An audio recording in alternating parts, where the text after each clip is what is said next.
Okay, so without further ado, here we go. Part 3, the investigation. In most of the Broad Street houses, every floor, and in some, every room, contained a separate family.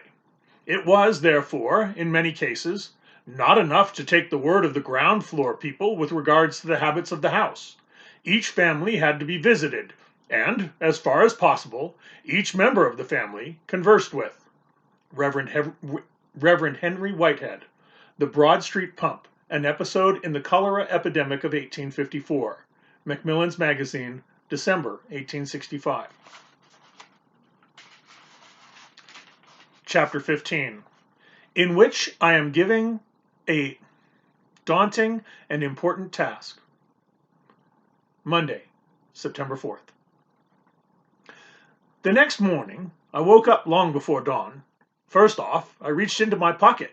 The 3 shillings Dr. Snow had given me were still there, plus the 2 I'd earned working with Charlie the Coffin Man. As it got light, Dr. Snow's animals began to stir. I was wide awake too. I decided to bring Mrs. Miggle the 2 shillings I owed her from last week. She'd be glad to have the money.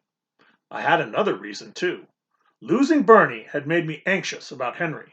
I knew my little brother wasn't anywhere near the cholera outbreak. Still, I'd feel better if I checked on him. Slipping out of the shed, I soon left Dr. Snow's quiet neighborhood behind. I made my way along winding streets and alleys, darting around houses and carts on the way to market, and being careful to avoid fresh piles of dung.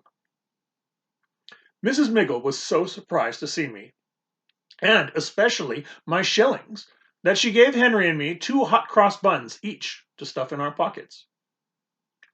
Come on, then. I'll walk you to school today, I told Henry. Ain't it too dangerous, Eel?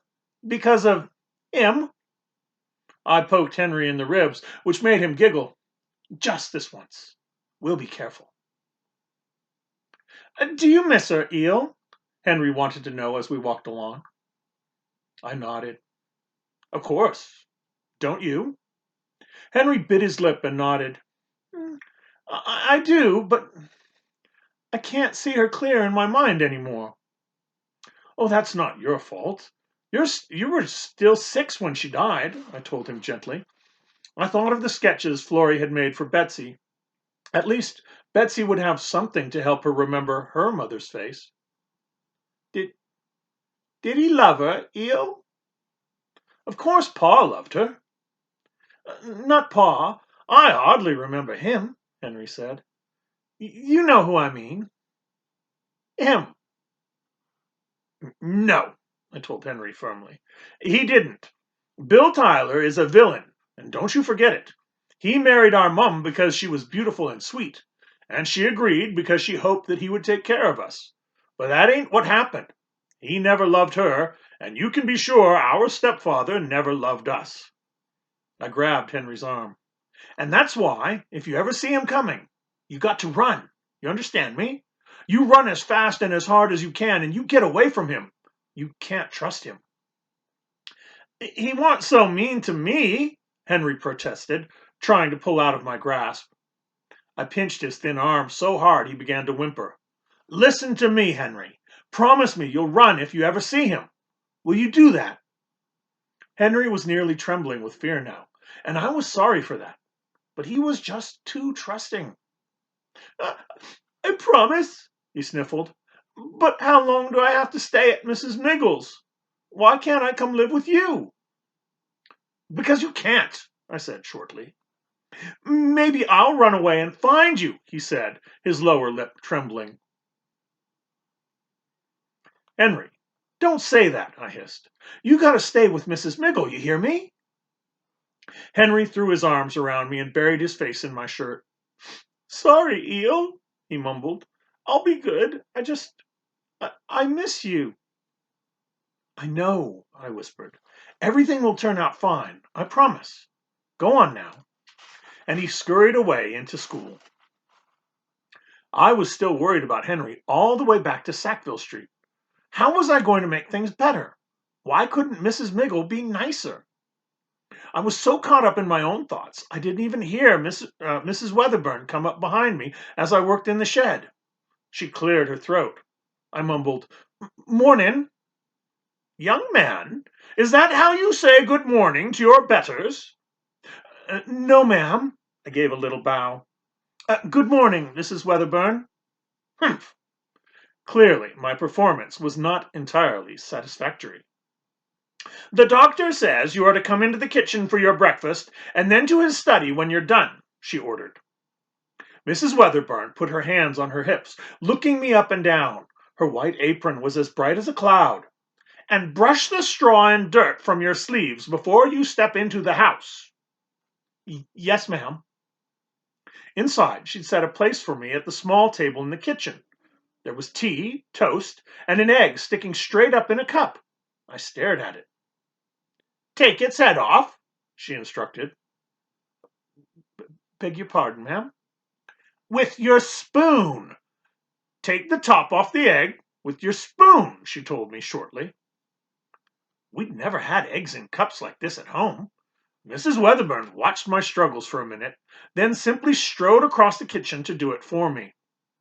She made me so nervous I felt sure the egg I did manage to swallow would curdle in my stomach. "More tea?" she asked. "Please, ma'am. Thank you," I said, my mouth full of toast. Not only toast, but jam. Real raspberry jam. This time I hadn't been able to resist. I've been Dr. Snow's housekeeper for a good while now," she remarked as I chewed. "A kinder gentleman you'll never meet." "Yes, ma'am," I managed. That was clearly the safest answer. "He's very dedicated to science," she said, emphasizing the word with reverence. "Yes, ma'am, I'm sure he is." Was she going to give me yet another long lecture about Dr. Snow being a genius? "And as I've told you before, I'll not have him taken advantage of in any way, especially not by a greedy street urchin." "But Mrs. Weatherburn," I protested, putting down my mug of tea. I hoped she wouldn't see that my hand was shaking a little. I'm not. I wouldn't." For answer, she just eyed me coolly and picked up my plate. There was one crust left, and I would have eaten it if I could have. Dr. Snow appeared in the doorway. "Ah, there you are, loitering over your tea. Tomorrow, Eel, present yourself at 6:30. We don't have a moment to lose. For now, follow me." I felt even more nervous as I trailed the doctor to his study. What if I bumped into something? I felt Mrs. Weatherburn's eyes boring into my back. I stopped in the doorway. "Sir, are you sure it's all right for me to come in? It seems like a great library or a grand museum." Dr. Snow chuckled and waved me closer. Come in, come in. I want to show you something. Put your eye here." He gestured toward the microscope on the table. It's a beautiful microscope," I said, venturing closer. "It's a bit like a church organ, ain't it, sir?" Dr. Snow seemed surprised. "What makes you say that?" "Well, it's mysterious-like," I said. "Just looking at it makes you scratch your head, trying to figure out exactly what it might do. But I expect if you know how to use it, then it ain't a mystery at all." And then, without thinking, I said, "Mum had a pianoforte once." Dr. Snow stared at me for a long minute, as if he thought I might say more, but I clammed up. He was still expecting me to look through the microscope. Bending to the instrument, I put one eye to the glass piece and squinted the other one shut. "Can you tell what you're seeing?" "Not really, though I can guess it's water that you got from the Broad Street pump." I glanced up at him. "Have you found it, sir? Can you see the color of poison in this water?" "No, I can find nothing unusual," Dr. Snow said. "Later I'll bring a sample to my colleague, Dr. Arthur Hassall, who has a more powerful microscope." He began to pace back and forth behind his desk. "But even then we may learn nothing. For while I believe there must be some substance in the water, some kind of poisonous material, that causes the cholera, it may be too small for us to see. Could it be floating in the air too, Dr. Snow? I asked. The cholera poison, I mean. As I mentioned yesterday, my work in this area leads me to believe that whatever causes the disease is ingested. On account of the canal? I couldn't for the life of me remember its name. Alimentary canal, yes. The symptoms of the Blue Death are vomiting and diarrhea, which are usually caused by eating or drinking something bad, Dr. Snow said. Now, we just have to prove it to the committee. Sir, about that, I said hesitantly, I was just wondering what we want the committee to do. Ah, I haven't explained that, have I? Dr. Snow exclaimed. It's quite simple, lad. We want them to take the handle off the Broad Street pump. As it turned out, Dr. Snow wouldn't be able to start gathering evidence right away. I have a tooth extraction to attend this morning, he explained. After that, I'll take the samples to Dr. Hassall for him to look at. What about me? Am I supposed to start talking to people all on my own? Not yet. First, you're going to make a map, Dr. Snow instructed. That sounds important. He laughed. Don't worry. It will only be in pencil. I will undoubtedly do one in pen later, when I write up my final paper on our investigation. But we must start somewhere, Eel, he concluded, and I believe I can trust you to begin. Trust. The word struck me like a good hearty breakfast. Not that I'd had many breakfasts as fine as the one Mrs. Weatherburn had given me that morning. There was hardly anyone left who trusted me, except for Henry and Florrie, and after this morning even Henry seemed to doubt me. As for grown-ups, well, Mr. Griggs was gone now, and the kindest men at the Lion Brewery, Abel Cooper and Mr. Edward Huggins, most likely had come to believe I was a thief. Maybe, when the epidemic was over, I could try to explain what had happened. For now, I felt the weight of the task the doctor had given me. Dr. Snow was depending on me, and that counted for something. He handed me a notebook and pencil. Include all the streets around Broad Street, he instructed, and be sure to mark the location of the public water pumps. My friend Florrie Baker is a lot better artist than I am, I said, looking at the blank white pages dubiously. Ask her to help if you'd like. We're not creating art, though. The key is to make the map clear and readable, and most of all, accurate. Now, it's one thing to be able to find your way around London, and quite another to make a map on paper. I'd already crumpled up 2 pages of scribbled lines when I presented myself at Florrie's door on Berwick Street. She opened it herself, looking a little less tired than she had the day before. I explained about the map and showed her my 3rd attempt. I think I need help. She took one look and burst out laughing. I'd say so, Eel. You're supposed to be drawing streets, not wandering streams, and Broad Street may be called that, but it's not that wide. On your map, Broad Street looks like the Thames. So, can you help me? But if I thought Florrie would do it all herself, sticky page. If I thought Florrie would do it all herself while I stood by and watched, I was wrong. I'll draw the lines, she told me, but you'll need to help with the street names. We decided to begin in Golden Square, which most folks thought of as the heart of the neighborhood. If Dr. Snow is a scientist, he's going to want his map to be precise, Florrie said, opening the notebook to a clean sheet. How large an area does it need to cover? Pretty big, I think. Let's go as far as Hanover Square, which is past Regent Street to the west. We can go south to Piccadilly Circus, east to Soho Square, and just past Oxford Street to the north, I suggested. All right, let's put Broad Street just about in the center of our map. Now, to be precise, we should make Regent Street wide and the other streets, like Golden Place and Angel Court, small and narrow.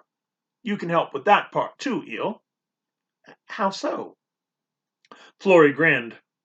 You can count, can't you? So that's what I did.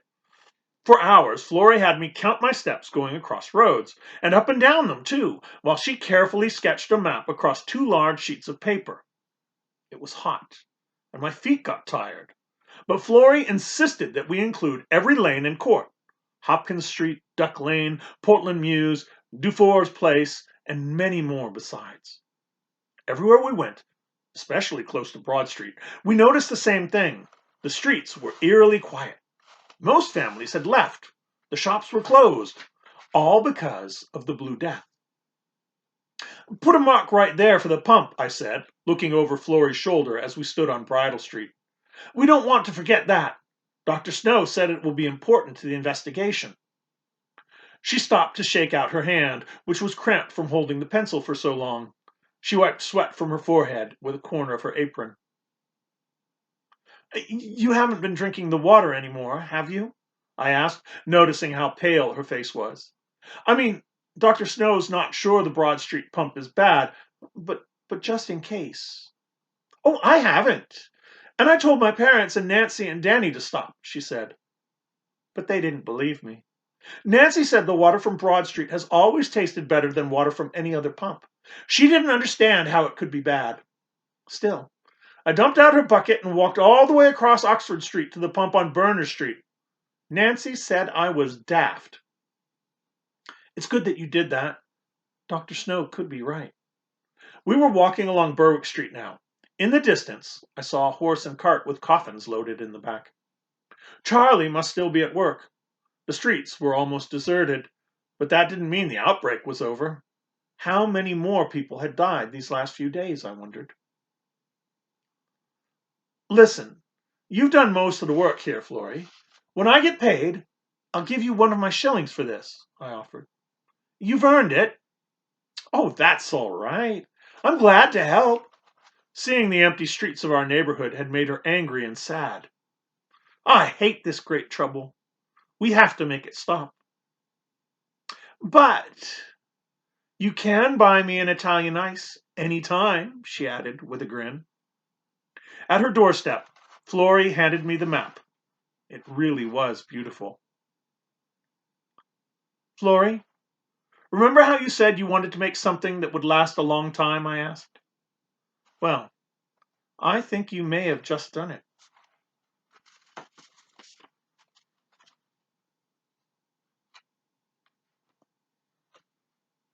And if we go to the back of our book,